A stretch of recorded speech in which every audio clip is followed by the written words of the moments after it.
Hi friends, వంట రుచిగా రాకపోవడానికి గల కారణాలైతే నేను ఈ వీడియోలో వివరిస్తున్నాను. ఈ చిక్కుడుగాయలు అనమాట. ఈ చిక్కుడుగాయలు 2 మినిట్స్లో డెలివరీ అవుతుంది కదా, డోర్ డెలివరీ. అలాంటి సైట్లో ఆర్డర్ చేసుకున్నదనమాట.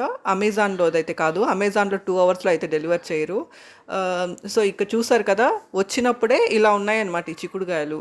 ఇలాంటి దాంతో వంట చేస్తే ఎవరు వంట చేసినా రుచిగానే రాదనమాట. చిక్కుడుగాయలు ఇలాంటి వెజిటేబుల్స్ ఎలా ఉండాలంటే ఫ్రెష్గా ఉండాలి. మా నేటివ్ ప్లేస్లో అయితే అప్పటికప్పుడు కోసుకొని వచ్చి చేసేవాళ్ళు అనమాట. ఎవరు చేసినా టేస్టీగా వస్తుంది అలాంటి చిక్కుడుగాయలతో వంట చేస్తే. ఇలాంటి వాటితో చేసామంటే ఎవరు చేసినా రుచిగా రాదనమాట. ఎందుకంటే ఇవి ఫ్రెష్గా అస్సలు లేవు కాబట్టి.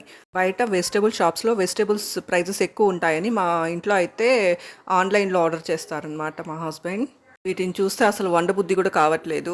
ఆర్డర్ చేసేటప్పుడు డిస్ప్లే పిక్లో సన్నగా ఉండే చిక్కుడుగాయలు బాగా ఫ్రెష్గా ఉండేటివి చూపించారు. ఇక్కడ ఆర్డర్ చేశాక ఇలాంటివి వచ్చాయన్నమాట. ఆఫర్ ప్రైజెస్ పెడతారు, తక్కువ ప్రైజెస్కే పెడతారనమాట. ఆర్డర్ చేస్తే ఇలాంటివి వస్తాయన్నమాట. అసలు వంట రుచిని పక్కన పెడితే హెల్త్ ఏమవుతుందో భయమేస్తుంది ఇలాంటివి చూసి.